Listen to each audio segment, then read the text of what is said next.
보이는 내 동생 8편. 안녕하세요. 벌써 목요일이네요. 사실 저는 평일 중에서 목요일이 제일 힘든 것 같아요. 차라리 월요일은 원래 힘든 날이니까 라는 생각에 버틸만 하지만 이상하게 목요일은 한 주의 피로가 몰리는 듯한 기분이 들거든요. 이렇게 말이 길어지는 이유는 오늘 글이 짧기 때문입니다. 그럼 거두절미하고 이야기 시작해보도록 하겠습니다. 오늘의 이야기는 동생이 가족을 살렸던 이야기와 그 후에 꾸었던 신기한 꿈 이야기를 해볼까 해요. 짧지만 오늘도 재밌게 읽어주세요. 때는 저희 가족이 20년 가까이 타고 다녔던 트럭과 자동차를 처분하고 신형의 자동차를 뽑은 지 2주 정도 됐을 때입니다. 그때는 20년 넘게 울산에서 살고 있던 제가 취업으로 인해 서울로 상경했던 때였기에 가족들은 저도 보면서 서울 여행도 할 겸 새로운 차를 타고 서울로 갈 계획을 세우고 있었죠. 그런데 가기로 결정한 당일 동생이 이상하게 아침에 일어났을 때부터 찜찜한 기분이 들기 시작했대요. 그 때문인지 시간이 지날수록 서울로 가기 싫다는 생각이 점점 커져갔다고 해요. 그래서 동생은 부모님께 나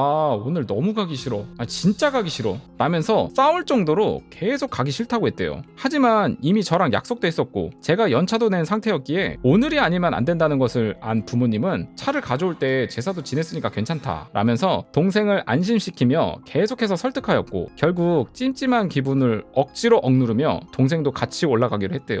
동생은 차를 타고 가면서 계속 이상한 기분이 들었지만 그래도 다 같이 좋은 마음으로 가자는 건데 더 생각하지 말자 라면서 잊으려고 했어요. 하지만 가는 길에 중간쯤 왔을 무렵 갑자기 동생이 등줄기를 타고 올라오는 불안감에 운전을 하고 있는 아빠에게 아빠 잠시만 세워봐 라고 소리쳤다고 해요. 차 안에 있던 온 가족이 동생의 외침에 깜짝 놀란 것도 잠시. 동생의 말이 끝나자마자 잘 가던 자동차에서 탕 소리가 나더랍니다. 더욱이 매캐한 연기까지 나기 시작하면서 패닉이 왔었대요. 하지만 동생은 없어지지 않는 불안감에 패닉이 온 아빠에게 아빠 빨리 갓길에 차 세우고 견인차 불러요 라고 했다고 합니다. 하지만 아빠는 기계 같은 걸 굉장히 잘 만지시는 분이셨기에 불안해하는 동생에게 아니야 아빠가 한번 봐볼게 라고 했대요. 동생은 그런 아빠를 진짜 죽기 살기로 말리며 제발 아빠 나 너무 불안하단 말이야 제발 견인차 빨리 불러요 라고 소리쳤고 동생의 그런 모습에 깜짝 놀란 아빠는 결국 동생 말대로 갓길에 차를 세우고는 견인차를 불렀다고 해요. 얼마 있지 않아 견인차가 왔고 함께 온 아저씨께서 저희 차를 잠시 보더니 돌멩이가 튀어 냉각수를 터뜨렸네요. 어이구 조금만 늦었으면 아주 큰일 날 뻔했어요 라고 했더랍니다. 그 아저씨의 말을 들은 동생은 그제 아침부터 이어지던 불안함이 싹 가시듯 사라졌대요. 만약 그때 동생이 아빠를 말리지 않았더라면 저희 가족은 정말 큰일 날 뻔했던 거죠. 야 이게 느낌으로 온 것도 대단하고 이게 느낌이 이상하다고 해서 부모님한테 얘기해도 이걸 얘기를 잘 안 듣거든요. 말을 듣고 안 해서 다행이다. 그렇게 차는 수리하려면 하루 정도 걸린다는 말을 듣게 되었고 가족들은 어쩔 수 없이 제게 연락을 하고서 그 지역에 숙소를 잡고 자게 되었대요. 동생은 아침부터 한 긴장이 막 풀려서인지 졸음이 계속 쏟아졌고 결국 숙소에서 잠을 청하는데 이상하게 꿈에서 백발의 예쁜 비녀를 곱게 꼽은 한 할머니께서 가족들을 데리고 국수를 삶고 있었다고 해요. 엄청 큰 기와집에서 마을 잔치하듯 가족들은 잔치상을 차렸고 그 처음 보는 할머니가 오는 사람 붙잡아가면서 와서 국수 먹고 가라고 자꾸 고맙다면서 국수를 대접하고 있더랍니다. 그때 동생은 그 잔치집에서 돌아가신 친할머니, 친할아버지도 뵀다고 해요. 친할머니와 친할아버지는 웃으며 국수도 드셨고 가족들은 정말 쉴 새도 없이 다른 분들께도 열심히 국수를 대접했다고 해요. 그렇게 아침이 되어 잠을 깬 동생은 이상한 기분에 꿈 해몽을 찾아보았고 누구를 살려줘서 고맙다고 베풀려고 꾸는 꿈이었다고 해요. 동생은 신기한 마음에 부모님께 가서 어제 꿈을 꿨는데 꿈에서 백발의 진짜 예쁜 비녀를 꽂고 계신 이렇게 생긴 분이랑 같이 국수를 삶고 있었어 라고 말했는데 그 말을 들은 아빠가 깜짝 놀라며 네가 그분을 어떻게 알아? 라고 했대요. 동생은 응?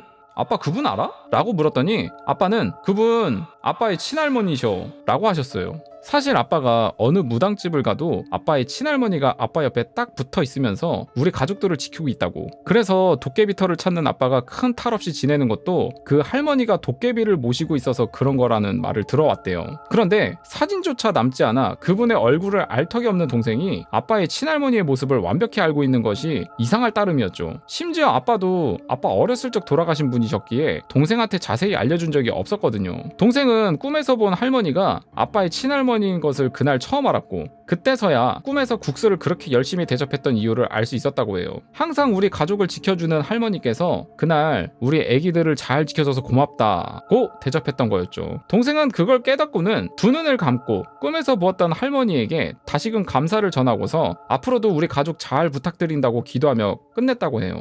오늘의 이야기는 여기까지입니다. 이번 편은 많이 짧아서 풀까 말까 고민했지만 그래도 힘든 하루 중 잠깐의 즐거움이라도 되셨으면 하는 마음에 글을 써보았습니다.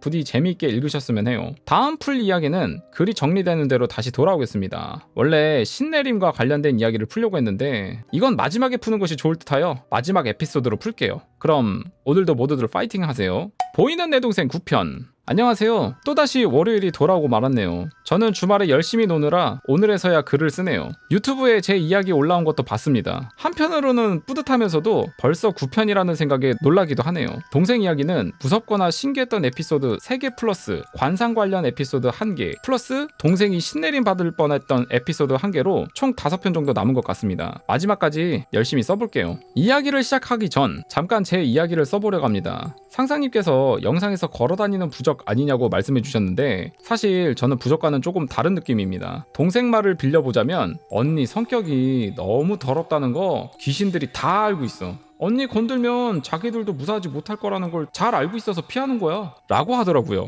사실 저는 맘속으로 만약 사람이나 귀신이 내 가족을 건드리거나 나를 죽인다면 내가 죽어 소멸되더라도 그놈 하나는 어떻게든 조지고 간다 라는 생각을 자주 하면서 입 밖으로 내뱉기도 합니다.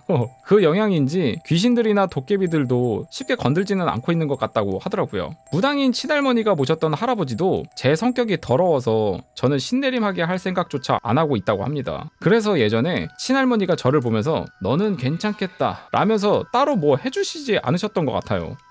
하지만 이런 제 체질 때문에 모시는 할아버지가 더욱 동생을 노리는 것 같기도 해서 걱정이긴 해요. 그래서 걸어다니는 미친 사냥견으로 앞으로도 동생의 든든한 방패막이가 될 예정입니다. 뭔가 맹수들도 피하는 벌꿀 오소리가 된 기분이기도 해서 한편으로는 웃기기도 하네요. 서론이 너무 길어졌네요. 오늘 할 이야기는 능선 귀신입니다. 그럼 재미있게 읽어주세요. 때는 동생이 고등학생인 시절 가족끼리 외가가 있는 보성에 가고 있는 날이었어요. 새벽부터 보성을 가기 위해 가족 모두가 차를 타고 가고 있었고 아빠가 운전을 하고 있었죠. 그 당시 울산에서 보성까지 꽤나 긴 운전이었기에 운전을 하는 아빠를 제외하고 모두가 잠들었다고 해요. 그러던 참에 한참 꿀잠을 자고 있던 동생이 돌연 비몽사몽한 상태로 잠을 깼대요. 바깥을 보니 여전히 고속도로를 달리고 있었기에 아빠 안 피곤해? 휴게소 좀 들리면서 쉬면서 해 라고 말하며 아빠랑 도란도란 이야기를 시작했더랍니다. 아빠의 말동무를 하면서 동생은 여전히 바깥을 보고 있었는데 가는 길이 다 산이었다고 해요. 그 산의 능선을 이렇게 쓱 눈으로 따라가며 보고 있는데 이상한 기분이 들더랍니다. 그래서 이거 쎄한데? 라는 생각에 뒤를 돌아보니 차가 한 대도 없었대요. 곧바로 앞으로 바라보았는데도 차가 한 대도 없었고 동생은 뭐 새벽에 출발하기도 했고 가는 곳이 시골이다 보니까 그냥 한적한 거겠지 라는 생각에 애써 이상한 느낌을 떨쳐내려고 했어요. 그러면서 창문 밖으로 산 능선에 시선을 계속 두니 산 중간 어떤 이상한 게 보이더랍니다. 좀 멀리 있었기에 동생은 눈을 가늘게 뜨면서 아빠한테 아빠 저기 뭐가 있어? 라고 말했대요. 그런데 아빠는 저기 뭐가 있는데? 아무것도 없는데? 라고 대답하더래요. 그래서 동생은 내가 지금 잠에 덜 깨서 헛것을 보는 건가 보다 라고 넘기려고 했다고 해요. 그런데 분명 계속 달리고 있으면 보이지 않아야 하는데 계속해서 산 중턱에 그 인형이 보이더랍니다. 동생은 창문에 먼지가 붙은 건가 해서 창문에 손을 댔지만 아무것도 없었다고 해요. 결국 호기심을 참지 못한 동생은 그 인형의 정체를 알기 위해 뚫어지게 쳐다보았고 입이 찢어지도록 웃는 여자 귀신이 산 중턱에 서 있으면서 자신을 쳐다보고 있었다는 걸 알아차렸다고 합니다. 멀리 있음에도 선명해 보이는 그 끔찍한 모습에 동생은 하면서 소리를 지르면서 아빠 이거 뭐 있어 이상한 거 봤어 라고 소리 지르니 아빠가 너무도 평온하게 뭘 이상한 걸 봐 아무것도 없으니까 헛소리 하지 마 라고 하더랍니다. 그래서 동생이 아빠가 앉아있던 의자를 막 두드리면서 아빠 지금 빨리 아무 휴게소나 들러 나 지금 이상한 거 본 거 맞는 거 같아 라면서 아빠를 재촉했다고 해요. 그런데 아빠는 아무런 대꾸도 하지 않고 계속 달리고만 있었고 아빠 뒤통수만 보고 있던 동생은 무서운 마음도 들었지만 돌연 그 귀신이 무엇 하고 있는지 봐야겠더랍니다. 그래서 천천히 옆을 봤는데 그 여자 귀신이 산 능선을 따라서 달려오고 있었대요. 차 달리는 거 그대로 보면서 달려오고 있는 모습에 결국 동생은 기절하고 말았어요. 그러니까 차가 이렇게 달리고 있으면 그 능선을 이렇게 막 그 옆에서 똑같은 속도로 달려오고 있었구나. 와. 그렇게 시간이 지나 아빠가 동생을 깨우더랍니다. 동생은 하면서 정신을 차렸고 눈을 뜨니 휴게소에 있었대요. 그래서 동생은 빠르게 주변을 살펴보았고 다행히 귀신은 보이지 않았다고 해요. 안심한 동생은 깨운 아빠를 향해 아빠, 나 진짜 아까 이상한 거 봤던 거 맞는 거 같아 라고 말했대요. 그런데 아빠는 응? 뭐 봤었어? 언제? 라고 말하더랍니다. 그의 동생은 아빠, 아까 계속 내가 말했잖아. 나랑 이야기하면서 왔던 거 기억 안 나? 라고 물었더니 아빠가 무슨 말을 했었어? 네가 자꾸 중얼중얼 혼자 뭐라고 말하길래 잠꼬대 하나 보다 그냥 자게 냅두고 운전만 하고 있었어 라고 말했다고 해요. 그의 오싹해진 동생은 다급히 아니 아빠, 아빠가 나한테 대답도 했었잖아. 진짜 기억 안 나? 라고 했더니 아빠는 꿈꿨어? 아빠 아무 대답 안 했어. 대꾸도 한 적 없어. 라고 말할 뿐이었죠. 분명히 동생은 아빠와 계속 이야기를 하면서 왔던 걸 생생히 기억하고 있었어요. 그럼 자신과 이야기를 나누고 있던 아빠는 도대체 누구였던 것일까요? 아직도 동생은 그때 아빠를 흉내내던 존재와 능선 귀신의 기억을 잊지 못하고 있다고 해요. 여러분들도 만약 도로를 달리고 있는데 산 쪽에서 이상한 것이 보인다면 혹은 주변인이 갑작스레 이상한 행동을 한다면 한 번쯤 의심해보세요.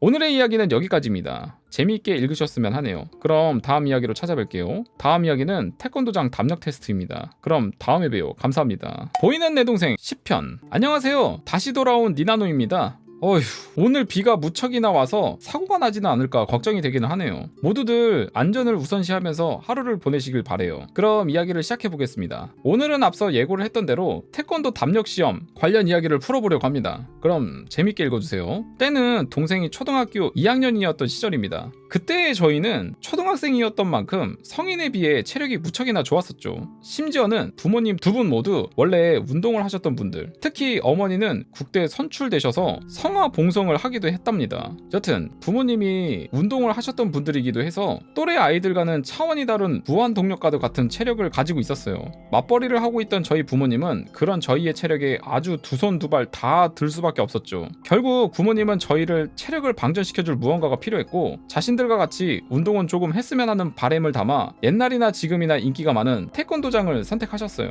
다른 학원들은 금방 그만두던 저희는 이상하게 태권도장에는 오랫동안 다녔어요. 흰 띠였던 것이 검은 띠가 되고 여러 대회를 나가기도 했었죠. 그렇게 태권도장에 가는 것은 차차 저희의 일상이 되었어요. 태권도 거의 국룰이죠. 요즘은 태권도만 하는 게 아니라 온갖 프로그램을 다 하니까 거의 만능 아닌가 싶습니다. 그러던 어느 날 태권도장에서 의뢰 아이들을 현혹시키는 행사를 했어요. 바로 태권도장에서 자고 먹으며 훈련하는 합숙 훈련이었어요. 결국 놀기만 했지만요. 저희는 당연히 그 훈련에 참가했고 태권도장에서 이것저것 맛있는 것을 먹으며 즐겼어요. 그러던 중 관장님께서 더운 여름이기도 하고 비도 오기도 하니까 담력 시험을 해보면 좋을 것 같다고 하셨고 어렸던 저희는 재미있는 놀이라는 생각에 모두 동의를 했어요. 그렇게 밤 10시에서 11시쯤이 되었을 때 관장님께서는 몇몇 자고 있는 아이들도 깨우시고는 담력 시험을 하기 위해 모두 태우고 어디론가 차로 이동하기 시작했어요.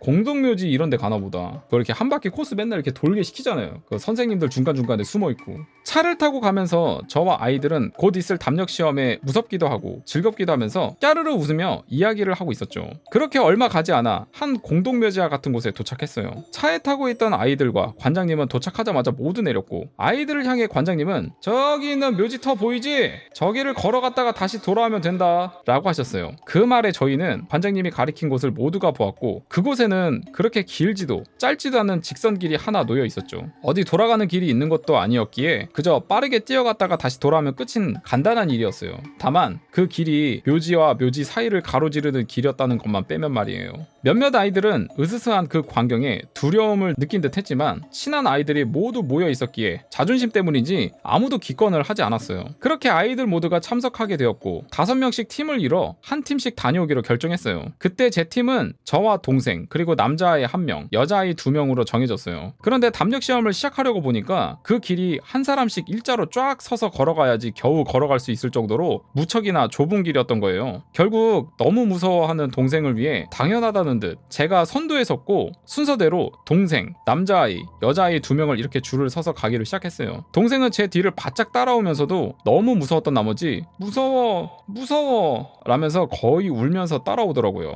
저는 그 모습에 완전 겁쟁이네 하면서 놀리면서 갔고 어느새 저희 팀은 길의 끝에 도달했어요. 저는 별로 무섭지도 않고 우산도 없이 부슬비 맞으며 가고 있었기에 빨리 끝내고 가야지 라는 생각만 들었어요. 그래서 다시 돌아가기 위해 빠르게 발걸음을 옮겼어요. 그런데 이상하게 아까까지만 해도 뒤를 바짝 따라오고 있던 동생이 저를 따라오지 않고 있는 거예요. 그래서 몇 걸음 가지 않아 뒤를 돌아보니 남자아이가 동생을 향해 막 뭐라 짜증을 부리고 있었어요. 저는 의아함에 다시 걸음을 옮겨 애들한테 다가갔어요. 가까이 가니 빨리 좀 가라고 뭐해 하면서 여전히 동생을 향해 남자아이가 짜증을 부리고 있었어요. 저는 동생을 향해 야 왜 그래 왜 멈춰 있어 빨리 와 라고 말하며 동생의 팔을 잡아 끌었어요. 그런데 꿈쩍을 안 하는 겁니다. 네, 마치 심리대 밭에서 딱 주저앉아 있던 동생의 모습과 같았죠. 저는 불안한 마음에 뒤에 있던 남자아이에게 야 빨리 밀어봐 라면서 소리쳤고 당황하고 있던 남자아이는 제 말에 곧바로 동생을 뒤에서 밀었어요. 그러나 어린 제 동생은 아무리 밀어도 여전히 그 자리에서 차렷한 자세로 꿈쩍도 하지 않았어요. 심지어는 고개를 푹 숙이고는 무어라 중얼중얼거리기 시작했죠. 더 이상은 안 되겠다는 생각에 저는 정신 차려! 하면서 동생을 있는 힘껏 끌었고 그제야 동생이 팍 하며 밀려 움직이기 시작했어요. 그러나 돌아가는 길 내내 동생은 고개를 숙인 채 걸을 뿐이었어요. 저는 가는 길 내내 야 너 괜찮아? 라면서 물었지만 동생은 여전히 묵묵부답일 뿐이었죠. 결국 모두가 억지로 동생을 이끌며 겨우겨우 도착지에 도착한 저희는 지칠 대로 지쳐 타고 있던 차에 모두가 타서 쉬기로 했어요. 그러나 차에 타자마자 이어진 동생의 말에 모두가 경직되고 말았어요. 차에 타자마자 동생은 무슨 일이라도 있었냐는 듯이 무척이나 해맑게 와 진짜 무서웠다 그치? 라고 말하더군요. 그 당시에는 암묵적으로 모두 이야기를 하지 않은 것으로 결정하고 넘어갔지만 태권도장에서의 일정이 모두 끝나고 집에 돌아갈 때쯤 호기심을 참지 못한 저는 결국 동생에게 그때의 일을 물었어요. 아래는 그때의 대화입니다. 야, 너 그때 진짜 네가 뭘 했는지 기억 안 나? 응? 무슨 기억? 아니, 너 갑자기 길 가다가 딱 멈춰서서 뭐라 중얼거렸잖아. 에? 나 그런 적 없는데? 너 그때 뭔가 이상하다고 느껴지는 거 없었어? 중간부터 기억이 없어서 이상하다고 생각했어. 근데 완주한 건 기억이 나 라며 해맑게 웃으며 말하는 동생. 진짜 아무것도 모른다는 듯한 동생의 모습에 거짓말이 아니라는 것을 알아챈 저는 그제야 어렴풋이 빙의라는 것을 했나보다 라는 생각을 했던 것 같아요. 귀신 이야기를 하면 귀신이 더 달라붙는다는 이야기도 들었고 워낙 동생이 그런 쪽에 약하다 보니 저는 여기서 더 말하면 안 되겠다는 생각에 그렇게 이야기를 끝냈답니다. 흐지부지하게 이야기가 끝난 것 같네요. 사실 지금 생각해보면 그날 동생이 빙의를 하게 된 이유는 비 때문이 아닐까 싶습니다. 비가 오는 날은 음의 기운이 많다고 하니까요. 제 동생도 비가 오는 날이면 몸을 정말 사립니다만 그때는 아마 어린 시절이기에 비가 오는 날임에도 담력 시험을 하다가 그렇게 당한 것 같습니다. 혹여나는 마음이지만 여러분들도 강령술을 한다던가 폐가를 가는 등의 행동은 꼭꼭 하지 않으셨으면 해요. 그럼 다음에도 또 돌아올게요. 그때까지 행복한 나날들 보내시길 바라요. 감사합니다. 라고 하면서 10편까지 마무리가 됐습니다.